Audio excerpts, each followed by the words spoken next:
We now move on to our partner presentation. We are pleased to have with us Cytiva, a global leader in life sciences, playing a key role in enabling innovation across biopharma, research, and precision healthcare.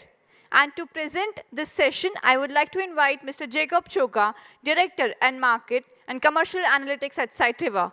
Sir, can we please have you on stage?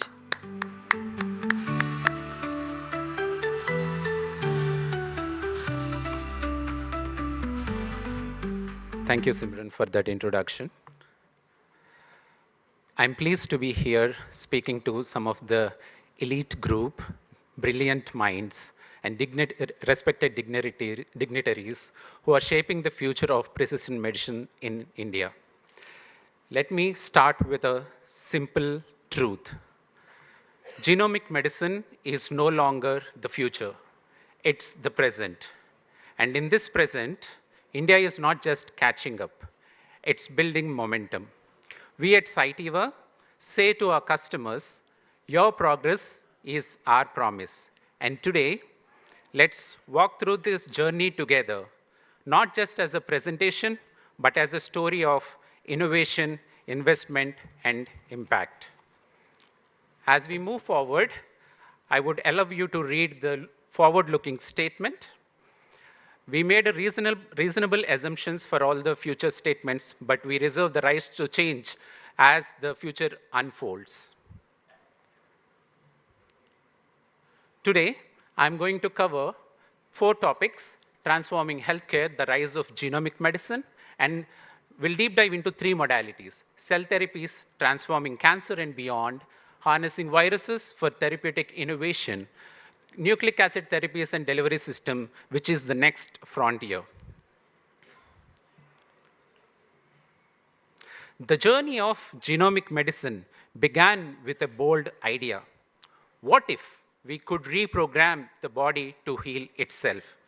If we start our journey from 2010, the idea became reality when Provence by Dendrion introduced the world to dendritic cell therapies to treat prostate cancer. It was the first whisper of genomic revolution. Over 40,000 men were treated, but the therapy struggled commercially due to high cost and complex logistics. A powerful start, but a tough lesson to learn. Clinical success needs commercial scalability. Then came Glibera in 2012, the first ever gene therapy approved in Europe. It used AAV vectors to correct a rare genetic disorder. Scientifically brilliant, but commercially a flop. Only 1 patient was treated commercially, but it paved ways to smarter models. Luxturna and Zolgensma learned from Glibera's failure. Fast forward to 2017, world saw 3 seismic breakthroughs. Escarta and Kymriah, both autologous CAR-T therapies, gave hope to patients with aggressive blood cancers. Luxturna restored vision in patients with inherited blindness.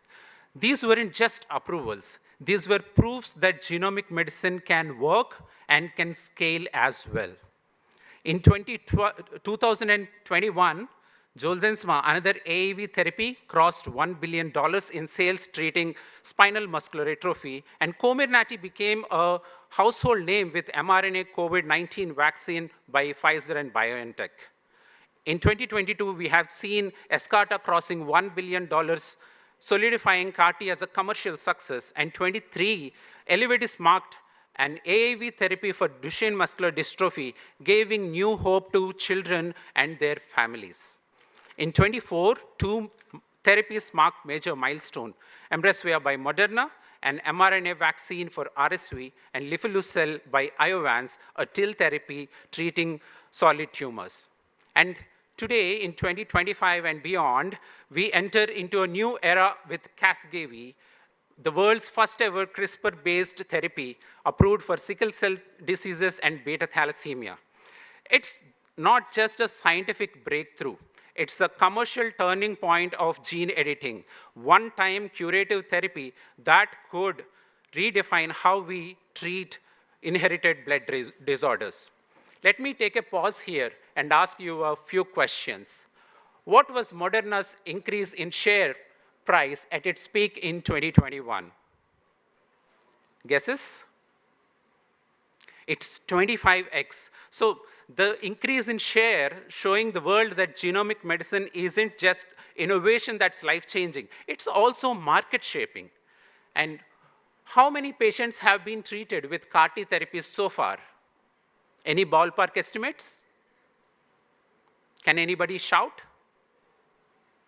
It's 34,000 plus patients have been treated so far with CAR-T therapies across the globe.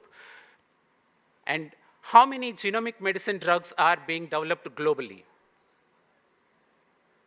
Today, there are over 10,000 genomic medicine drugs in development. What does this really mean when we say genomic medicine is transforming healthcare?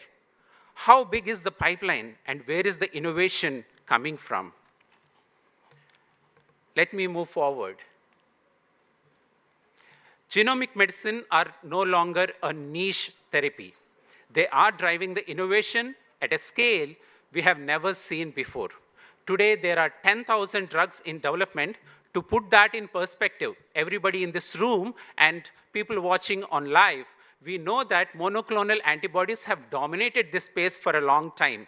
But if I put this number in perspective, there are 30% fewer drugs in antibody space, and they stand at a 7,000, where genomic medicine stand at 10,000. Let's look at the diversity.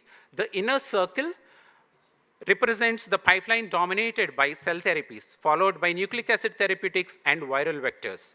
mRNA therapies are now approved for 2 indications. Oligonucleotide therapies have crossed 20 plus approvals as of last year. And in just last 4 years, 5 out of 7 in vivo AAV gene therapies received approval, highlighting the pace of the progress. On the commercial side, the impact is real too. Immune cell therapies alone generated over $3.5 billion in sales in 2024 alone. Geographically, US leads with 43% of the pipeline, followed by China, South Korea, and Europe. The global spread reflects not just innovation, but investment, infrastructure, and readiness to scale. At Cytiva, we are proud to support this ecosystem across cell therapies, viral vectors, and RNA platforms. If genomic medicine is so promising, what's holding it back from becoming mainstream? Let us all ask this question as we move forward.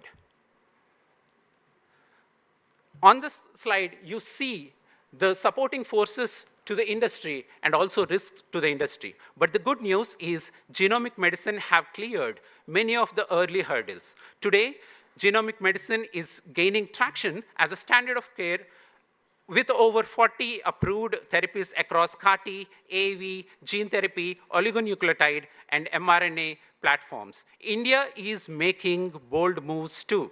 The Department of Biotechnology has unified 14 institutes under BRIC to streamline the governance.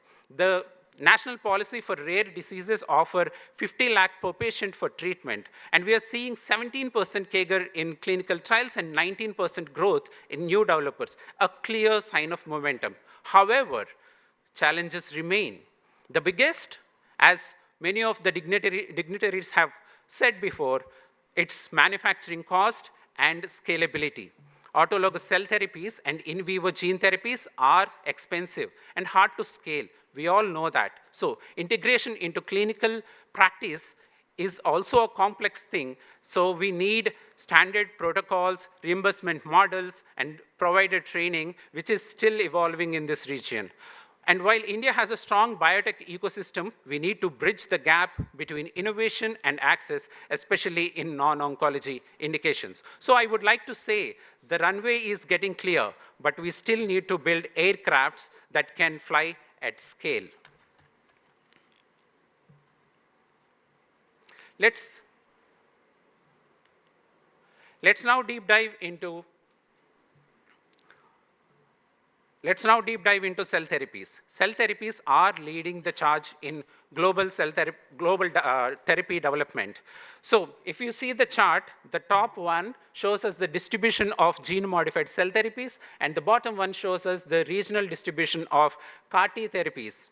So Over 5,000 cell therapy assets are in development globally. Autologous CAR-T dominate the pipeline, especially in the early phases. APAC is leading with 40% of global CAR-T activity. India is emerging too, with 80% of its assets in discovery and preclinical. The cell therapy landscape is diversifying rapidly with innovation across modalities. So let's take a quick look at the immune cell therapy approvals in this region. On the top right-hand side, what you see is a crowded area. What does that tell us? It highlights a surge in activity. 12 of 14 approved cell therapies were launched in just last 5 years. CAR-T therapies dominate with major approvals like Yescarta, Kymriah, and Carvykti. India joins the global map with Quatimi by Immunil Therapeutics, Nescar 19 by ImmunoAct. Yescarta alone generated $1.5 billion in sales over the past 12 months. Amtagvi is the first TIL therapy approved for the solid tumors. Cytiva is a key collaborator in over 50% of these marketed therapies. The pace of approval reflects rapid innovation and commercial viability. Let's look into APAC now. APAC is emerging as a key region for CAR-T approvals with India, China, Japan, Korea as leading regions. India's Quatimi and Nescar 19 joins the global leaders like Kymriah, Yescarta, Carvykti in treating B-cell lymphomas and multiple myelomas. Japan has 15 plus active developers and Korea has 50 plus pipeline drugs. The region is rapidly expanding access and innovation in immune cell therapies. So far, we have covered the pipeline and approvals. Let's now shift our focus to manufacturing challenges and scaling opportunities in cell therapies.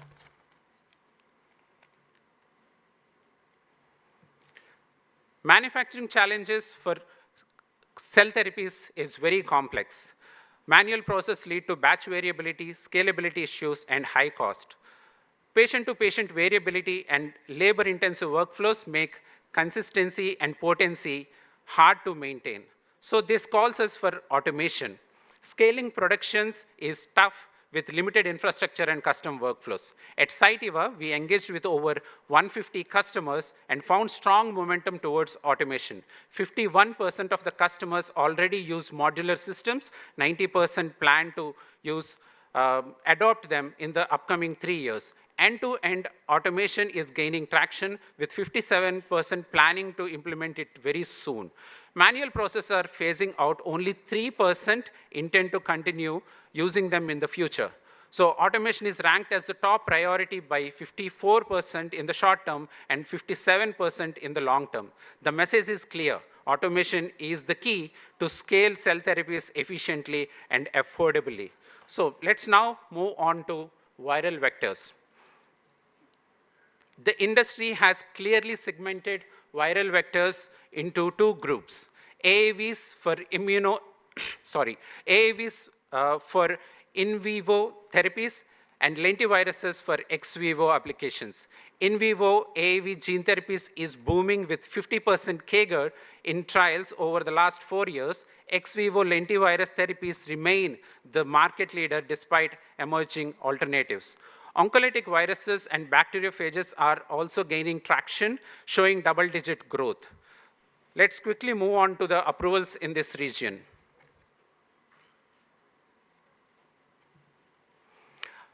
When we see the viral-based therapies, approvals are accelerating. 12 major viral vector therapies approved since 2015, including Zolgensma, Luxturna, and Roctavian.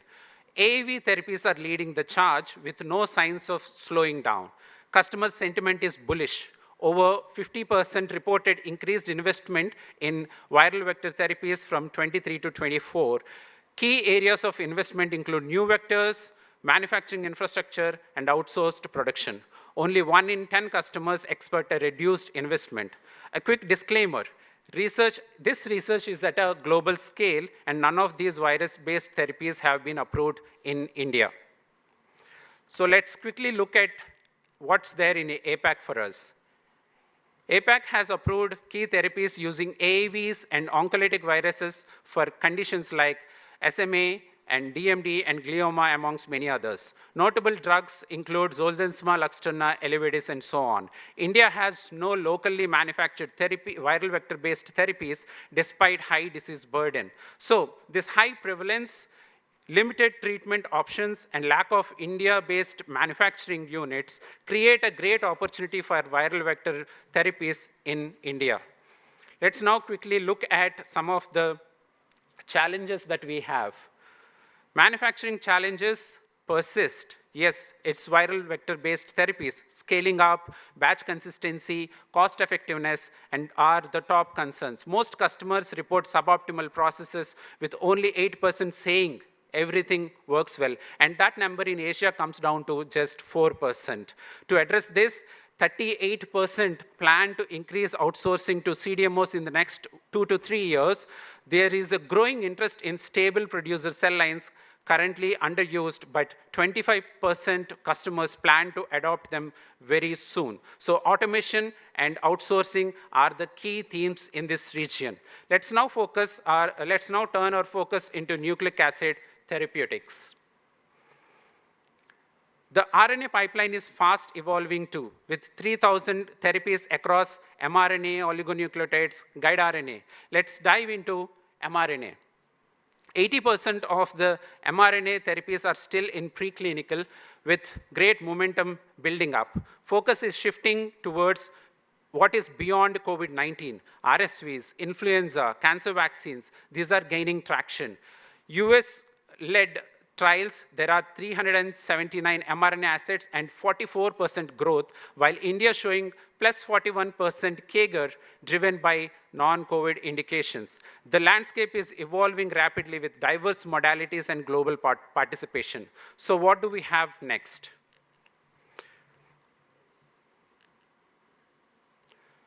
The attractiveness of mRNA technology is evident. In 2021, mRNA vaccines like Comirnaty and Spikevax have reshaped the global health. But then challenges do remain. They are of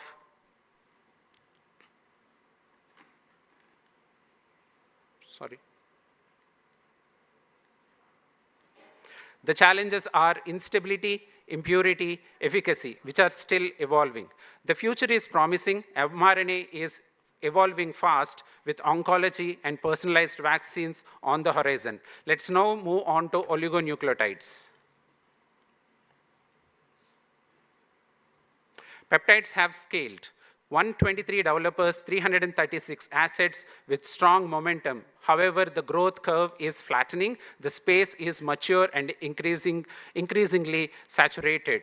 So production platforms for peptides and oligonucleotides are similar, making the transition of low risk to infrastructure friendly. Yet many are still focused on peptides, leaving the untapped potential on the table in India. So the key takeaway on oligonucleotides is that oligonucleotides are posed to drive the future. However, there is already investment in peptides. There is a need for pivot to oligonucleotides is not just logical, it's also strategic. If we look at the APAC is no longer just watching, it's approving the drugs based on oligonucleotides. From Spinraza for SMA to Leqvio for cholesterol, oligonucleotides are tackling high-burden diseases. And modalities like ASO, siRNA, and aptamers showing scientific diversity and commercial traction. So oligonucleotides are real, relevant, and fast, and rising fast in the APAC region. Let's quickly deep dive into lipid nanoparticles. Lipid nanoparticles dominate RNA delivery. Of the disclosed delivery systems, over 1,000 are lipid nanoparticle based, with majority being used by the mRNA drugs. Most LNP drugs are still in preclinical, but momentum is strong. 10 approved therapies for infectious diseases and solid tumors entering phase 3. Customers see LNP as the only market-ready option, especially as viral systems and electroporation face scalability and safety concerns. In APAC alone, we have 200 plus drugs use LNPs, India has 5 players already in play. So LNPs are not just leading, they're shaping the future of RNA and cell therapy deliveries. So 40% of the LNP drugs target infectious diseases like COVID-19, RSV, influenza, and even HIV. Solid tumors are next, with assets in lung cancer, melanoma, HCC gaining traction.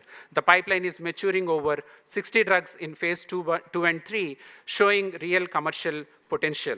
The message is clear. LNPs aren't just a COVID story. They're expanding into oncology and beyond. For developers, this is moment to scale LNP platforms into high-value indications. Let's look at the approvals in this region.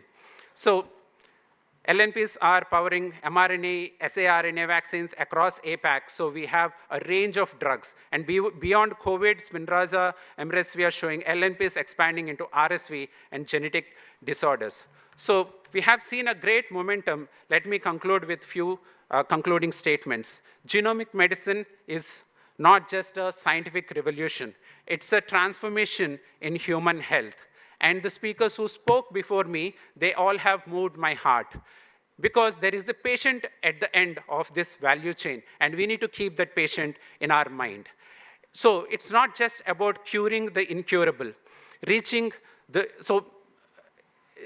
unreachable, but it is making precision personal. At Cytiva, we are not just watching this transformation, we are building it. When our customers say to us, we are ready to change lives, we respond, your progress is our promise. And in genomic medicine, India's progress is world's promise. Thank you for your patient listening. Thank you so much, sir. Now, I would like to invite Dr. Nishil Naveen to please come on stage and felicitate Mr. Jacob Chokka for this amazing and insightful presentation he presented.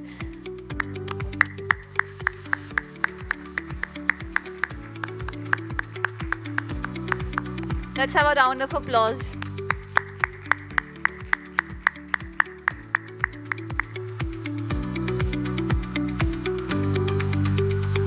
Thank you, sir. Thank you so much.